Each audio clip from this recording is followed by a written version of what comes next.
Quiero que compartamos hoy en la palabra del Señor y quiero que nos dispongamos a buscar en el libro de Hebreos, capítulo 11 y parte del capítulo 12.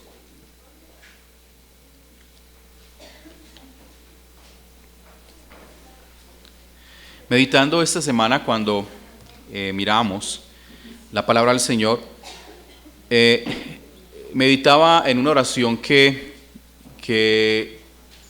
el Señor Jesucristo le enseña a sus discípulos cuando ellos le dicen: Padre, enséñanos a orar.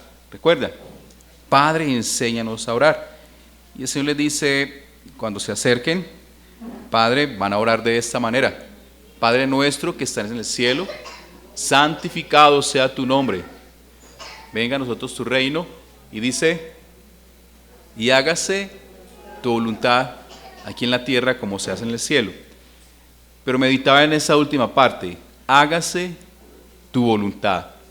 Y una de las cosas, hermanos, que nosotros deberíamos meditar siempre es si la voluntad de Dios se está haciendo en nuestras vidas, no porque Él no quiera, sino porque a veces nosotros ponemos un poco de obstáculos, ¿cierto?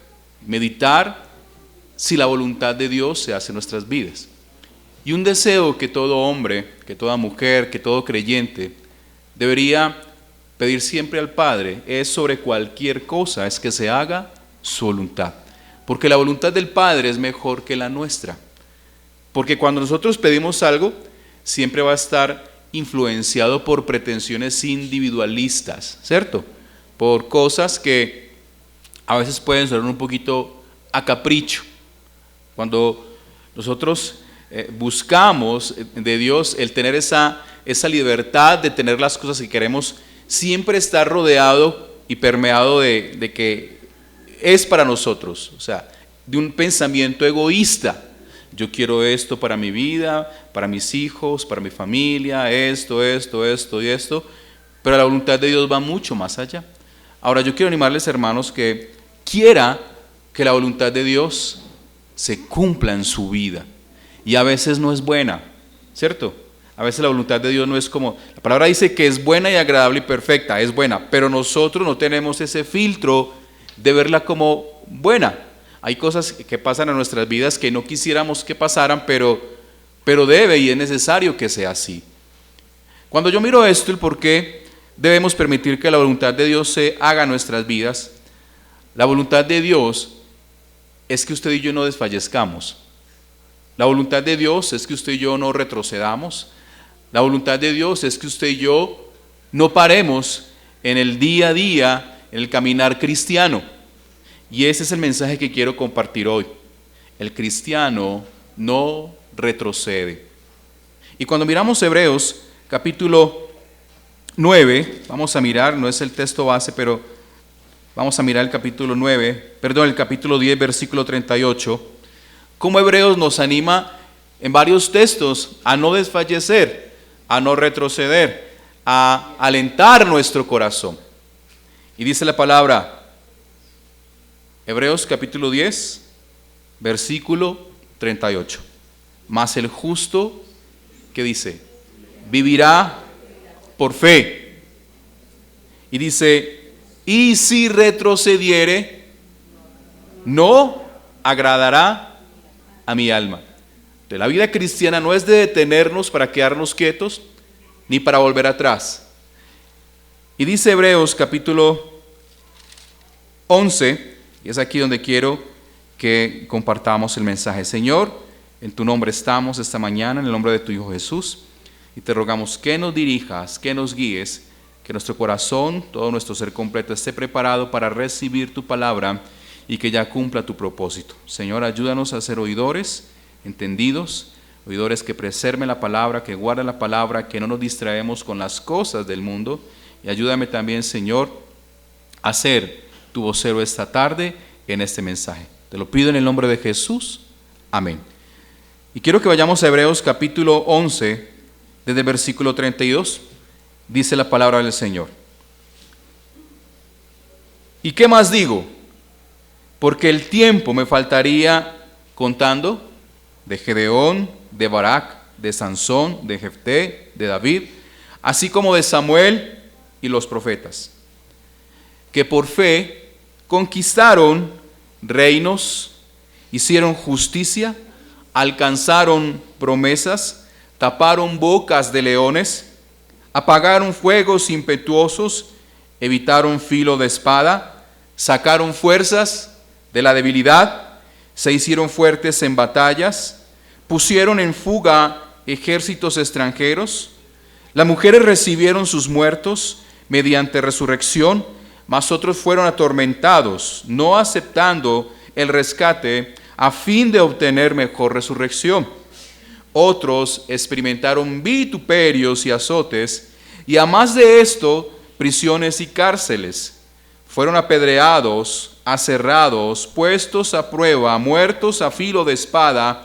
Anduvieron de acá para allá cubiertos de pieles de ovejas y de cabras, pobres, angustiados, maltratados, de los cuales el mundo no era digno de ellos. Errando por los desiertos, por los montes, por las cuevas y por las cavernas de la tierra. Y todos estos, aunque alcanzaron buen testimonio mediante la fe, no recibieron lo prometido, proveyendo Dios alguna cosa mejor para nosotros, para que no fuesen ellos perfeccionados aparte de nosotros. Por tanto, nosotros también, teniendo en derredor nuestro tan grande nube de testigos, dice, despojémonos de todo peso y de pecado que nos asedia, y corramos con paciencia la carrera que tenemos por delante. Puestos los ojos en Jesús, autor y consumador de la fe, el cual, por el gozo puesto delante de él, sufrió la cruz. Ojo con esta parte. Menospreciando el oprobio, y se sentó a la diestra del trono de Dios. Considerad aquel que sufrió tal contradicción de pecadores contra sí mismo, para que vuestro ánimo no se canse hasta desmayar. Dice el versículo 12, para que pasemos allí, por lo cual, levantad las manos caídas y las rodillas paralizadas, y haced sendas derechas para vuestros pies, para que lo cojo no se salga del camino, sino que sea sanado. Cuando miramos este libro, Hebreos, desde el primer capítulo nos habla algo muy claro. Mire, Dios nos habla ahora por medio de Cristo. Este libro empieza diciendo en Hebreos capítulo 1, Dios utilizando de muchas maneras cómo acercarse a los hombres. Hoy, en este tiempo, Dios solamente habla a los hombres por medio de Cristo. Y esa es nuestra esperanza. Ya le está diciendo al cristiano que nuestros ojos, nuestro corazón y todo nuestro sentir debe estar enfocado ¿en quién? En Cristo. Ver a Cristo, escuchar a Cristo, mirar a Cristo es la vida del creyente. Y cuando miramos Hebreos, vimos el capítulo 10, versículo 35, como nos dice, no retrocedamos porque no agrada a Dios. Dice el capítulo 12, versículo ánimo, miremos a Cristo, consideremos a aquel que sufrió tal contradicción para que vuestro ánimo no desfallezca. Dice el versículo 12, dice, levantemos las manos caídas y las rodillas paralizadas. Está hablando al corazón del hombre, está hablando a que el hombre tenga cuidado con su ánimo, con su aliento, con sus fuerzas. Hermanos, esta mañana el mensaje de la palabra es, al cristiano no se nos ha dado el retroceder. El cristiano no retrocede. Cuando miramos en este tiempo, hermanos, como pastores, nosotros podemos ver el caminar de las personas. Como usted, como padre de familia, puede ver el caminar de sus hijos, como cónyuge puede ver el caminar de su esposo y su esposa. Y como usted lo conoce un poco, usted puede entender por medio de su carácter cómo está esa persona. Y hoy día vemos, hermanos, tanto desaliento, tanto desánimo, tanto desgano en el vivir. Estoy hablando de la vida cristiana. De aquellos que son creyentes, que uno dice, ¿qué pasa en sus corazones? Este mismo capítulo, el capítulo 12, habla, ojo con las raíces de amargura. Y muchos de los cristianos, muchos de los hermanos que han conocido la fe, podemos notar que viven de esa manera. Y uno dice, ¿cómo hace uno para darle ánimo a la gente? Hermanos, tengo una esperanza en Dios, solamente la palabra. Cuando usted se acerque a pedir un consejo, hermano, no busque el razonamiento del hombre, busque el consejo de Dios. Y estoy aprendiendo a tener ese lenguaje. Mire, sea lo que usted me vaya a decir, usted no tiene la razón. Sea la situación que usted esté viviendo, que usted esté pasando, o yo no tengo la razón. Dios tiene la verdad en todas las cosas. Y entonces cuando yo me paro delante de ustedes, me agrado porque lo único que tengo que predicar es la palabra, porque entiendo que yo no tengo la razón, pero la palabra tiene la verdad. La palabra es la verdad, ni siquiera la tiene, es la verdad. Y es a eso que nos paramos aquí al frente para pregonarles a ustedes la verdad. Y la verdad, hermanos, es que el desánimo es peligroso en el corazón de los creyentes. Imagínense que la tarea de un pastor, y no estoy diciendo que no sea así, debe ser el compromiso de un pastor. Cada lunes anotamos, tal familia no vino el día domingo, hay que llamarles. El por qué no vino, por qué no se congregó. Entonces alguien dirá, pastor, estaba cansado y quería descansar en casa. Otro dirá, pastor, es que peleé con mi esposo, con mi esposa, con mis hijos y me desanimé y entonces me enojé y me quedé en la casa. Otro dirá, pastor, es que me llegó visita. Otro dirá, pastor, estoy enfermo, hay muchas causas, hay muchas razones. Otro dirá, pastor, es que el jefe me llamó a última hora para ir a trabajar y yo necesitaba esos pesitos y entonces fui. Imagínense yo llamando a ese grupo de personas y muchos contextos más. Dios mío, yo desfallecería. Porque como les dije al principio, usted y yo no tenemos nunca la razón delante de Dios. ¿Es así o no es así? No hay, sea cualquier justificación que usted saque, está bien, unas pueden ser justificables, pero delante de Dios nunca vamos a tener la razón. ¿Sabe por qué? Porque el Evangelio me dice que hay una mujer que escogió la mejor parte y fue estar cerca a los pies de Jesús. Y esa es la condición del hombre, hermanos. Entender el por qué vienen los desánimos a nuestra vida. ¿Por qué viene la queja, el cansancio? Esa es la condición del hombre. El hombre se desanima, el hombre desfallece por cualquier situación. Y coloquemos 2, 3 ejemplos. Antes de salir a un paseo, ¿cómo nos sentimos nosotros? A un lugar desconocido, ¿cómo nos sentimos nosotros? Alegres, estamos preparándonos porque vamos a mirar un lugar desconocido, vamos a estar una semana por allí, un lugar que es muy caliente o muy frío o qué sé yo, pero a la mitad de las vacaciones ya nuestro corazón está anhelando ¿qué? Nuestra casa. Ya cuando estamos terminando los días de disfrutar ese lugar, ya queremos estar en nuestra casa, hay cansancio, cuando estamos en el viaje, ¿cuándo será que llegamos a casa? Y llega el desánimo y uno dice, pero si acabas de venir de un paseo, de conocer un lugar que no habías conocido. Pero hay otros ejemplos. Usted está muy motivado porque no tiene trabajo y resulta que te llamaron para un trabajo y entonces estás contento porque fuiste seleccionado, vas a empezar, te van a pagar bien y entonces empiezas el trabajo y al mes y a los 2 meses ya tu corazón ¿cómo está? Porque empezamos a ver las dificultades, los problemas en el trabajo, ¿cierto? La carga en el trabajo y entonces nuestro corazón se desanima. Pongamos otro ejemplo, nuestros bebés. Aquí veo bebés. Cuando nacen, qué precioso tenerlos en nuestras manos, pero cuando hay que empezar a cambiarle pañales, estar pendiente de ellos, dices, ay, ¿cuándo será que ellos pueden ir al baño por sí solos? ¿Por qué? Porque trae cierto cansancio y cierta carga. Miren, nuestra vida tiende a desmotivarse fácilmente. Nuestra vida tiende a buscar lo de abajo fácilmente, porque nos cansamos, nos fatigamos, y esa es nuestra actitud como hombres, imperfectos. Pero entonces el escritor nos dice algo que debe ser muy interesante, pero también muy extraño. Cuando este mundo dice, miremos a los que están en las alturas, los que han hallado victoria, los que tienen fama, los que han logrado cosas grandes, Este hombre me dice, miremos a quién, a los pobres, a los fracasados, a los que han muerto aserrados, a los que han sido vituperados. Dice, pero no tiene sentido. Este hombre dice, ¿y qué más digo? Después de hablar de Daniel, de Moisés, de Abraham, dice, pudiera hablar de estos hombres, de Gedeón, pudiera hablar de Barak, de Sansón, de Jefté, de David, así como de Samuel y de los profetas. Dice que por fe conquistaron reinos, hicieron justicia, dice que taparon bocas de leones. ¿Por qué? Por la fe.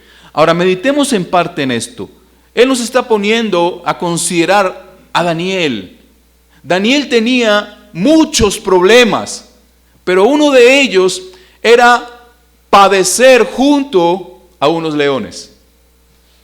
Hermanos, yo no sé si usted entiende eso, yo no lo entiendo, solamente por el poder de Dios. Como unos leones, sin comer varios días, son utilizados para castigar a Daniel, pero fueron ellos utilizados para mostrar la gloria y el poder de Dios. Como este hombre allí encerrado por guardar su fe en Dios. Ahora, ¿cuál fue la causa de que Daniel fuera juzgado, fuera condenado? ¿Cuál fue la causa? Se robó el dinero del reino. Adulteró con la esposa del rey. ¿Cuál fue la causa? Orar al Dios vivo, adorarlo. Esa fue la causa. Para aquel mundo fue una ofensa que Daniel adorara a Dios. Me sorprendió esa semana que vi en la inauguración de ese campeonato de fútbol en Estados Unidos, que mucha gente se ofendiera porque un pastor dijo, para el que cree todo es posible. Y gente se ofendió. ¿Cuánta fe, hermanos, se necesita hoy aún para entender eso? Usted piensa que es pequeño, pero no es pequeño. Eso trae a veces desánimo. Entonces, ¿para qué predicamos el Evangelio si cuando vamos a predicar el Evangelio les ofende? Mire, el Evangelio no debería ofender al cristiano. El Evangelio para el cristiano debería traer esperanza. Aquel que le ofende el Evangelio, hermanos, es porque no ha conocido la verdad de Dios, su misericordia, su eterno poder. Si a usted le ofende la palabra de Dios, hermanos, revise su corazón. Pero ¿qué vamos a esperar del mundo? Al mundo Dios le ofende, porque dice, como compartíamos esta semana, el mundo amó más las tinieblas que la luz, porque en la luz las obras pecaminosas son descubiertas, y usted ni yo queremos que nuestro pecado sea descubierto, ¿o sí? O a nosotros nos alegra cuando exponemos nuestro pecado. Nosotros no exponemos nuestra vergüenza, por eso lo que es vergonzoso, dice la palabra, lo tapamos y lo cubrimos. El mundo hoy está ofendido. Y este escritor nos dice, miremos a esta gente. Y nos da una condición de ellos. Gente que apagaron fuegos impetuosos, evitaron filo de espada. Mire, otro versículo 36, que experimentaron vituperios y azotes. Yo le hago una pregunta, hermano. ¿Usted seguiría un ejemplo de esos? Usted diría, quiero morir como Jeremías. ¿Y cómo murió Jeremías? A Jeremías le hicieron publicidad en aquel tiempo, le hicieron una ceremonia, bandas, bombos, platillos, hubo fiesta, cena, hubo conmemoración, hubo un duelo de 30 días. Esa fue la despedida de Jeremías. No, Jeremías murió aserrado, partido en dos. Y es extraño que el escritor me dice, ellos, miremoslos a ellos, que ellos sean nuestra inspiración. Mientras el mundo hoy nos dice, miremos a los que llegan a las alturas, a los que están en la cumbre. Hermanos, yo voy a decir honestamente y no voy a dar números, pero la mayoría de la gente que está en la cumbre hoy, su camino fue defectuoso, su camino fue corrupto. Hubo soborno para llegar a un puesto público. Siempre estamos tocando palancas para encontrar un trabajo. ¿O a usted no le ha pasado eso? Siempre estamos tocando puertas para llegar a un lugar y decimos, pero es que Dios es nuestra puerta, Dios es nuestra esperanza. que se haga la voluntad de Dios. Así que si nosotros queremos que se haga la voluntad de Dios, ¿por qué estamos tocando puertas? ¿Por qué estamos buscando las puertas de los hombres? De los que supuestamente tienen poder, los que tienen la autoridad. Y la Biblia me dice, la Biblia choca contra lo que el mundo nos muestra. Mire, otros experimentaron vituperios y azotes, y además de estos, prisiones y cárceles. Fueron apedreados, aserrados, puestos a prueba, muertos a filo de espada, anduvieron de acá para allá, cubiertos de pieles de ovejas y de cabras, pobres, angustiados, maltratados. Y me encanta lo que dice el versículo 38, de los cuales el mundo no fue digno de ellos. La palabra dice, esa mujer anciana que hay en cada iglesia, que intercede por ustedes, por los pastores, por cada familia, y que nadie le conoce y le saluda, esa mujer no fue digna de este mundo. Esa mujer que nunca, o ese hombre que nunca recibió el saludo de alguien, pero que es un hombre y una mujer que de rodillas está intercediendo por la iglesia, dice que esa mujer no fue digna de este mundo. Una mujer que hacía el trabajo en secreto con Dios. El mal de este mundo, hermanos, es el individualismo. Aunque queremos pregonar, tengamos unidad, tengamos comunión, amémonos como hermanos. Hermanos, es mentira, es algo disfrazado. Siempre estamos buscando el individualismo. El esposo siempre está buscando, es que yo también tengo derecho, yo quiero estar con mis amigos.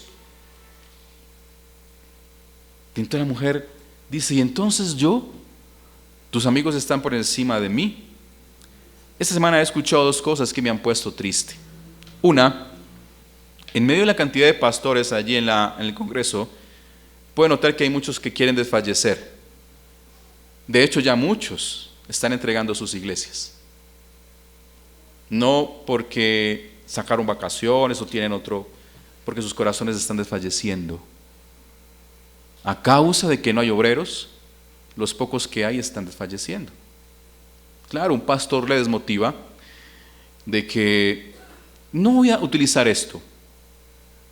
Le da celo, le da tristeza de que usted no valore la reunión del Señor. Porque esa reunión que nosotros tenemos no gira en torno a mí, ni gira en torno a usted, ni gira en torno a la música que se canta. Gira en torno a quién? A Cristo, a su palabra. Entonces, cuando sacamos excusas, como al principio decía, me preocupa. Porque es la única manera que un pastor tiene de pastorear las iglesias. Es la única manera que el pastor puede alimentar a sus ovejas, trayendo ánimo, esperanza, advirtiendo, hermanos. Pero es preocupante. Preocupante.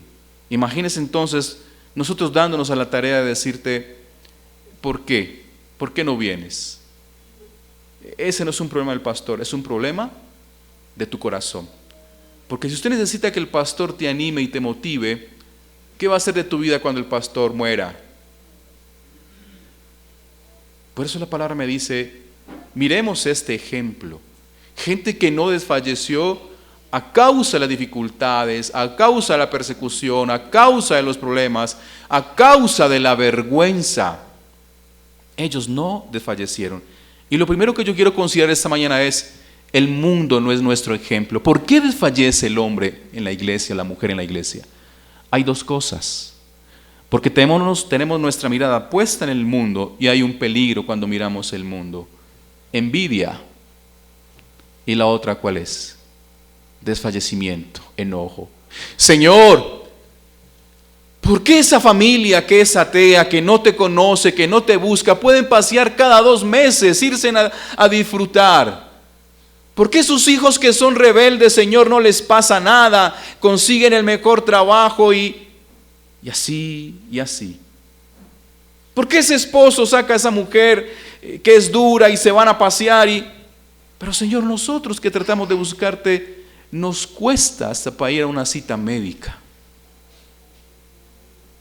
Cuando yo miro al mundo, mi corazón desfallece porque siente celo, envidia. Porque estamos queriendo lo que el mundo quiere y no lo que Dios ha dispuesto para nosotros. Recuerde que este mundo un día va a terminar. Entonces, como va a terminar, yo no quiero nada que sea temporal. Cuando usted se vaya a casar, a los jóvenes, busquen que sea algo hasta que la muerte los separe. Cuando usted se vaya a casar joven, no es un noviazgo temporal y un matrimonio temporal, es hasta que el Señor nos llame. Por eso la palabra nos dice, no miren al mundo ni las cosas que hay en él. Y por eso nos pone como ejemplo esta gente, hermanos.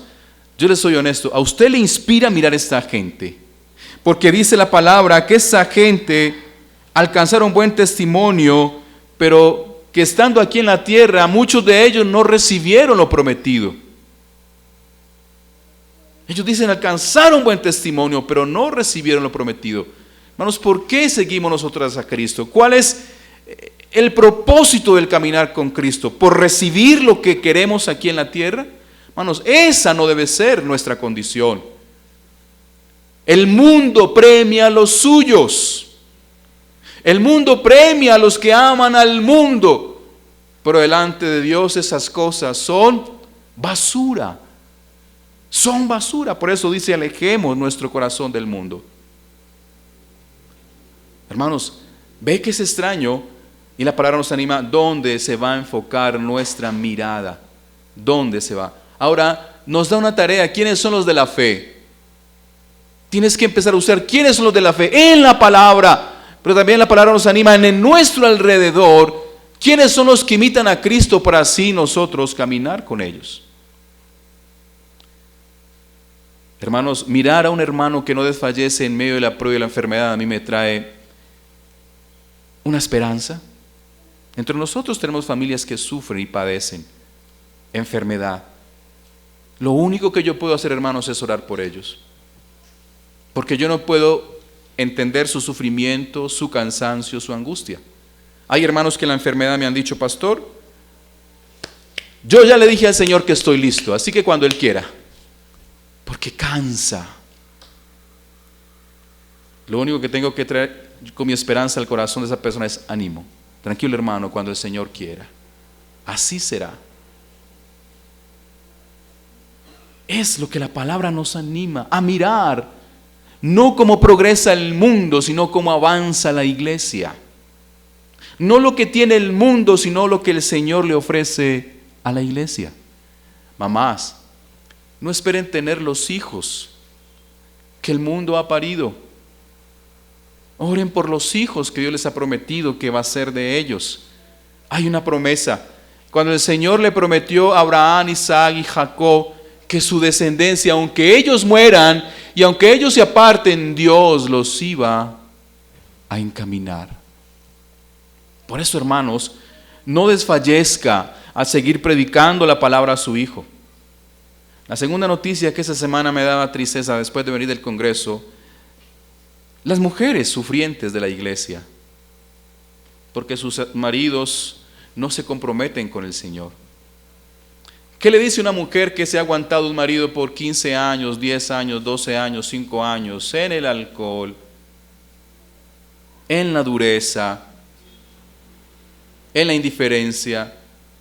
Yo podría decirle, hermana, déjelo. Usted se merece un hombre mejor. ¿A usted le parecería eso sabio? No es de mí decir eso. No es de mí decir eso. Qué dureza el corazón de los hombres. Qué indiferencia el corazón de los hombres.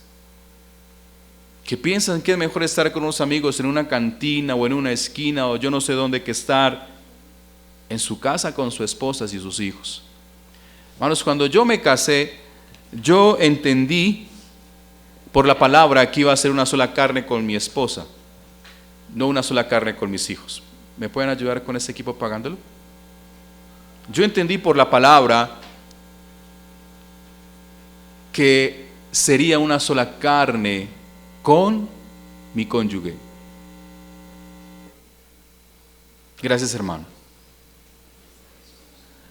Pero a veces no entendemos, hermanos, en la iglesia los hombres de la iglesia, que es un compromiso, que es una responsabilidad. Yo como hombre soy carne con mi esposa. Y lo que le duele a mi esposa, ¿a quién le tiene que doler? ¿A quién? Pero lo que le duele al esposo también, ¿quién le tiene que doler? A la esposa. Pero es algo que no entendemos. Eso me dio tristeza. Pastores, no sé qué hacer con este hombre. Y no estoy hablando de una sola mujer. Son varias que han mostrado su cansancio y su fatiga.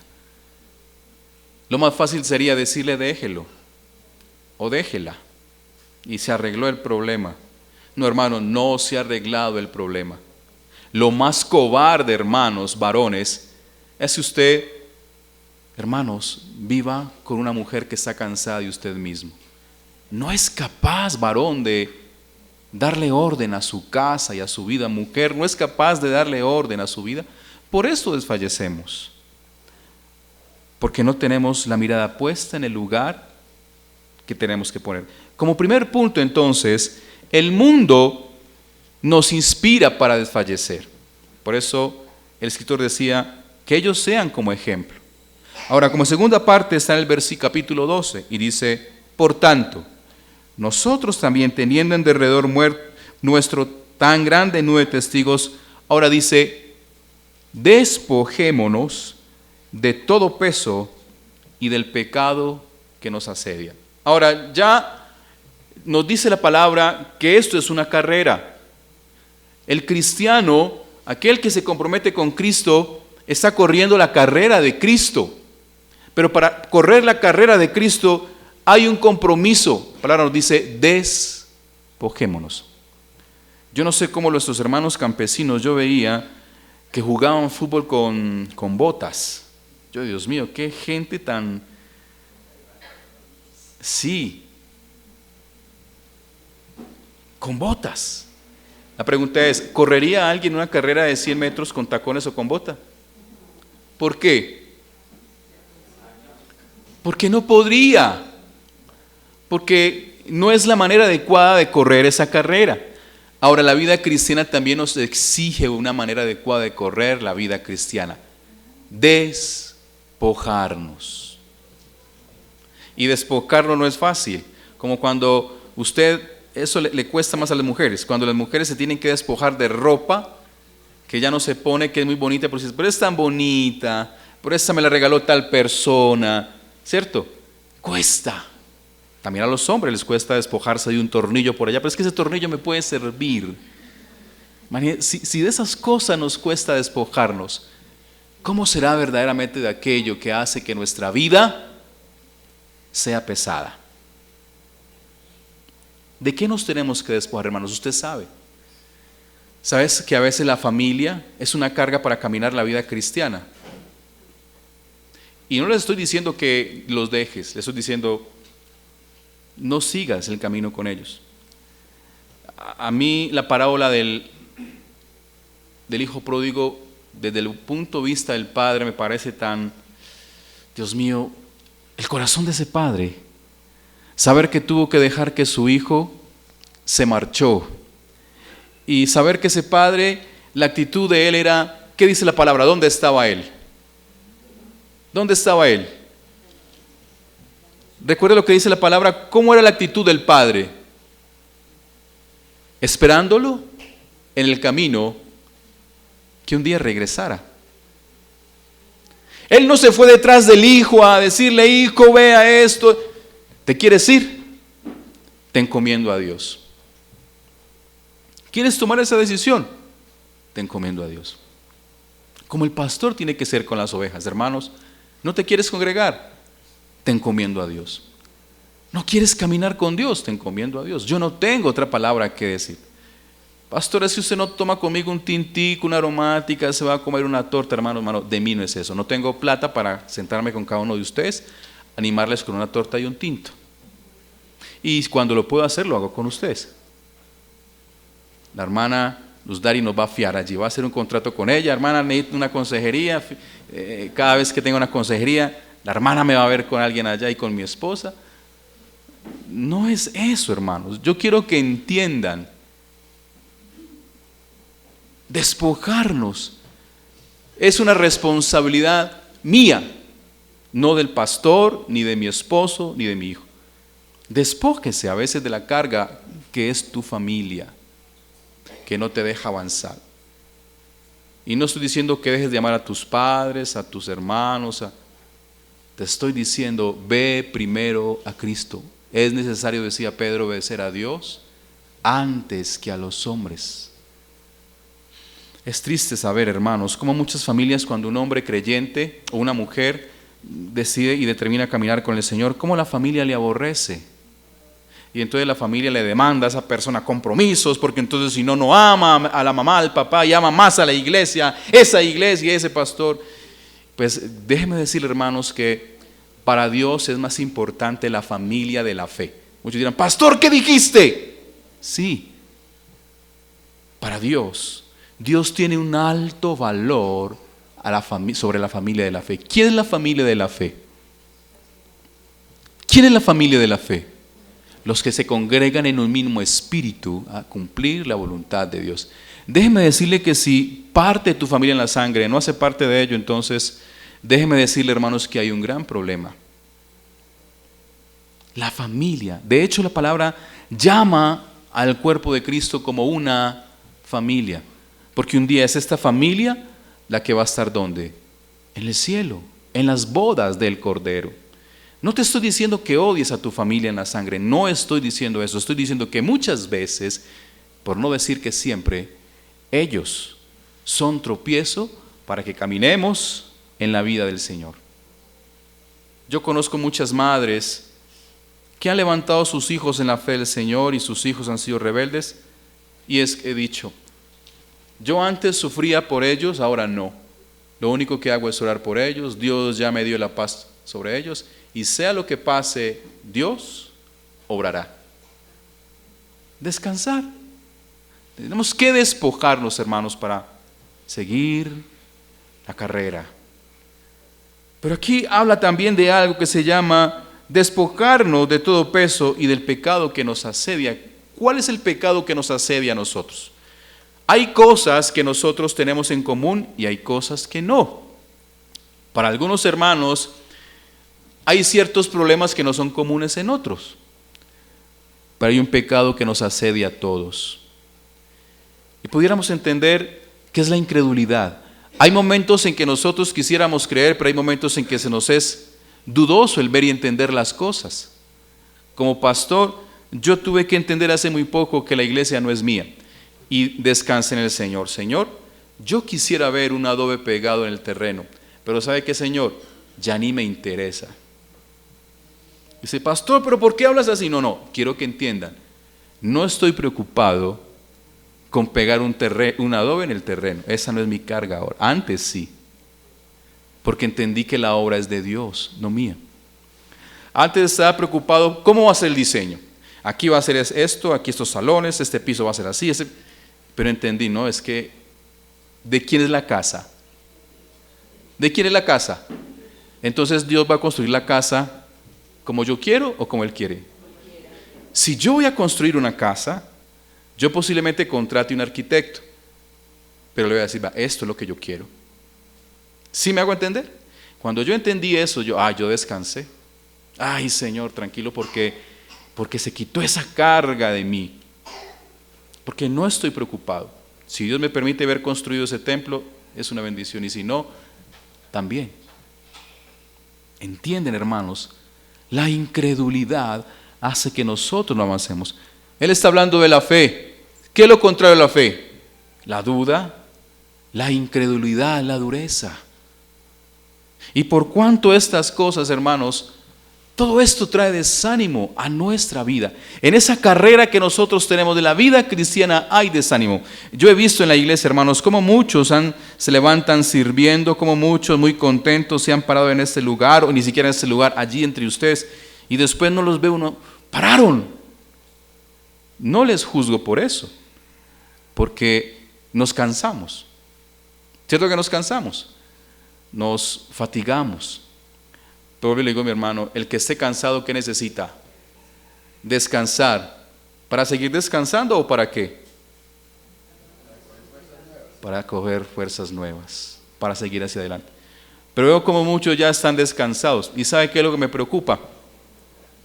Que no discernamos que posiblemente ya estemos fuera del camino. Una de las cosas que Dios hace, hermanos, que el diablo hace, es hacerte parecer que estás bien, pero no estás bien. Es como cuando usted va donde el médico y le van a hacer una cirugía importante, ¿qué le hacen? Le colocan anestesia, usted no siente nada. Y a veces parece que entre los creyentes sucede eso. El enemigo les ha engañado. Usted ya ha servido mucho, usted ya ha trabajado mucho, usted ya ha hecho mucho. Y no es así. Porque dice la palabra del Señor en ese mismo capítulo, dice que corramos con paciencia la carrera que tenemos por delante. Y mientras yo entiendo, ninguno de nosotros los que estamos aquí hemos terminado la carrera. Apenas estamos en la carrera. El Señor terminó la carrera contigo cuando ustedes ya hayan partido de este mundo. Ya ahí no se puede hacer nada. Si partieron con el Señor, arriba continuamos con la vida eterna. Ya no, en el cielo ya no hay que tener paciencia ni esperanza. O en el cielo hay que tener esperanza. ¿Para qué? Si ya la esperanza que recibíamos la estamos disfrutando. Pero aquí en la tierra, hermanos, dice corramos con paciencia. Y la virtud de la paciencia es que nos enseña a esperar que las cosas van a ser mejor. Un enfermo lo que espera es ser sano, ¿cierto? Pero Dios tiene dos maneras de sanar al enfermo, sea aquí en la tierra, traer sanidad a su cuerpo, o sea cuando nos llame a su presencia. La pregunta es, ¿cuál de las dos queremos nosotros? Y esa es la paciencia que nosotros tenemos que entender, Señor, de qué manera, para saber, Señor, cómo continuar en esa carrera. La carrera no es de correr rápido, la carrera es de no parar y no retroceder. La carrera dice, la que tenemos por delante. Y continúa diciendo, puestos los ojos en Jesús, el autor y consumador de la fe. Ahora, en esa carrera tenemos que entender quién está en la meta. ¿Quién está en la meta? La corona, un trofeo. En la meta está Cristo. Porque Cristo está allá en la meta diciéndolo, hijo, no desfallezca. Mujer, no desfallezca. Tu esposo se ha puesto más duro. Arrodíllese delante de mí. Yo no concibo un hombre que le pega a una mujer. Me parece que está en gran peligro. Ahora, una mujer cristiana. Ni a una mujer que no sea cristiana, pero una mujer cristiana, entiéndase que el hombre que le pega a una mujer o menosprecia a una mujer está menospreciando a una hija de Dios. No se meta con Dios, varón. Cuando tu esposa te dio un consejo, acepte lo que es para que afuera no corras peligro. Estoy seguro que en tu casa tú no corres peligro, hermano. Estoy seguro. Pero afuera sí. Y dice la palabra, puestos los ojos en Jesús. Adelante, Jesús está en la meta diciendo, ánimo, no desfallezca. No pare. De pasos lentos, pero delos. No pare. Porque esa es nuestra esperanza. Cuando yo miro a Cristo, hermanos, yo digo, no tiene sentido el mundo, no tiene sentido lo que el mundo quiere que yo tenga. Cuando yo miro a Cristo, hermanos, mi corazón descansa, mi alma se llena de refrigerio. Cuando yo miro más este mundo que se está degradando, mi esperanza es Cristo está más cerca. Vuelvo y le digo como pastor, yo no creo por la palabra que este mundo vaya a mejorar. Yo lo creo por la palabra, así que no tengo esperanza. Yo no creo por la palabra que nuestras naciones vayan a estar mejor. No creo por la palabra, porque cada nación, dice la palabra, que será juzgada por sus obras. Las de Europa, las del norte, las de América, las de África, las de Asia. Ahora, nosotros estamos corriendo, buscando mejorar nuestra vida. Entendamos que cada nación será juzgada por Dios. Y cuando yo miro esa perspectiva, entonces pongo mi esperanza ¿en quién? En Cristo. Cuando yo veo que hay males, que hay terror, que hay amenazas, que hay violencia, yo tengo que poner la mirada en Cristo. Porque si miro todas esas cosas traen desesperanza. Pero también como cristianos debemos orar por esas situaciones. Pero hay algo que dice la palabra para terminar. ¿Cómo hace que nuestro corazón tenga ánimo y no retroceda en la vida cristiana, no desfallezca? El Señor Jesucristo nos muestra una condición y dice, el cual, versículo 2, por el gozo puesto delante de Él, sufrió la cruz. ¿Cómo es posible? El gozo puesto delante de Él, Cristo padeció la cruz. O sea que cuando Cristo estaba en la cruz, no estaba mirando su dolor, no estaba mirando la humillación, el oprobio, el menosprecio, sino que estaba mirando la victoria que traía después de eso. Usted por la Biblia puede entender qué pasó después de la muerte de Cristo. Hace poco mirábamos la victoria de Cristo sobre la muerte. Cómo en la resurrección Él glorificó al Padre, el Padre le glorificó a Él, cómo Él trajo vida a los hombres, cómo en la muerte el Señor trajo victoria a los hombres. Hermanos, usted puede entender eso. Solamente dígale a Dios que le ayude. Señor, ¿cómo puedo ver yo el gozo con ese sufrimiento? O sea, ¿qué me depara ese sufrimiento? ¿Cómo puedo yo gozarme ante ese hombre duro o ante ese hijo rebelde? Dice la palabra del Señor que para los que creemos en Él, esa es una promesa que yo he guardado desde que conocí a Cristo. Él nunca nos dejará avergonzados, hermanos. Esa es la promesa que yo he guardado en mi corazón desde que conocí al Señor. Y ustedes han entendido el porqué. Porque pensaba que las cosas del mundo era tener una profesión. Yo quería tener títulos en el mundo. Porque pensaba que ese era el devenir del hombre. Cuando alguien me dijo, Juan, ¿y vas a escoger a Dios? ¿Vas a escoger a Dios pero mira que estás en esto? Y el Señor, tú no me dejarás avergonzado. Y el futuro nos dirá que fue mejor estar en tu camino que en los caminos del mundo. Hermanos, y no volvería la historia de mi vida para elegir lo que el mundo me ofrecía. No elegiría la historia, cambiar en mi vida, cambiar algo. No, nada, hermanos. Porque he entendido, hermanos, el gozo que hay después de terminar la carrera.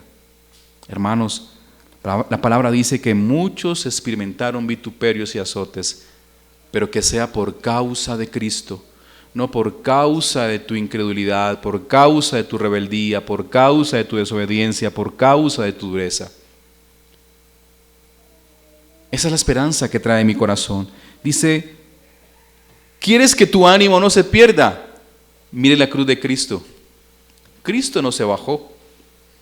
Cristo pudo haber dicho, no, esa gente no se merece mi muerte ni mi resurrección, esa gente no lo merece.